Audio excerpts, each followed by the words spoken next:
సకల దేవతా స్వరూపుడు శ్రీ సిద్ధి సాయినాథ్ మహారాజ్ గారి పాదార విందాలకు శిరస్సు వంచి నమస్కరించుకుంటూ, రాధాబాయి అని ముసలమ్మతో సాయినాథుడు ఇలా అంటారు: ఓ తల్లి, అవసరమైన యాతనకేల పాల్పడి చావును కోరుతున్నావు. నీవు నిజముగా నా తల్లివి, నేను నీ బిడ్డను. నా యందు కనికరించి నేను చెప్పునది పూర్తిగా వినుము. నీకు నా వృత్తాంతమును చెప్తాను. నీవు దాన్ని బాగా వింటే నీకది మేలు చేస్తుంది. నాకొక గురువు ఉన్నారు. వారు గొప్ప యోగీశ్వరులు, బిక్కి దయాద్ర హృదయులు. వారికి చాలా కాలము శుశ్రూష చేసి తిని, కానీ నా చెవిలో వారే మంత్రము ఊదలేదు. నాకు వారిని వదలిపోవ తలంపే లేకుండెను. నేను వారితోనే ఉండేవాడిని. వారి సేవ చేయుటకు, వారి వద్ద కొన్ని ఉపదేశాలను గ్రహించుటకు నిశ్చయించుకుంటుని. కానీ వారి మార్గం వారిది. వారు నా తల గొరిగించిదిరి. నా నుండి 2 పైసలు దక్షిణ అడిగిరితిరి. నేను దాన్ని వెంటనే వారికి సమర్పించాను.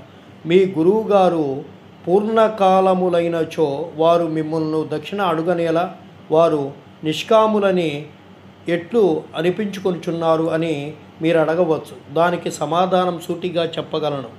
వారు డబ్బును లక్ష్య పెట్టేవారు కాదు. ధనము వారు చేయునదేమున్నది? వారు కోరిన 2 కాసులు, ఒకటి నిష్ఠ, రెండవది సంతోష స్థైర్యాలతో కూడిన ఓరిమి. ఈ రెండిటిని వారికి అర్పించి తిని వారు ప్రసన్నులైరి. నా గురువును అట్లు 12 సంవత్సరాలు సేవించి తిని. వారే నన్ను పెంచి పోషించారు. భోజనముకు కానీ వస్త్రాలకు కానీ నాకు లోటు లేకుండెను. వారు పరిపూర్ణులు. వారు ప్రేమావతారమని చెప్పుకోవచ్చును. ఆ ప్రేమను నేనెట్లు వర్ణించగలను? వారు నన్ను మిక్కిలి ప్రేమించేవారు. ఆ విధమైన గురువే ఉండరు. నిరంతర ధ్యానములో ఉన్న వారిని తదేకముగా చూస్తూ ఉండేవాడిని. మేమిద్దరం ఆనందములో మునిగి ఉండేవారం. రాత్రింబవళ్ళు నిద్రాహారాలు లేక నేను వారిపై దృష్టి నిగిడ్చి తిని. వారికి చూడనిచో నాకు శాంతి లేకుండెను. వారి ధ్యానము, వారి సేవ తప్ప నాకు ఇంకొకటి లేకుండెను. వారే నా ఆశ్రయము. నా మనస్సు ఎల్లప్పుడూ వారి అందే నాటుకొని ఉండెను. ఇదే వారడిగిన దక్షిణ 1 పైసా సబూరి.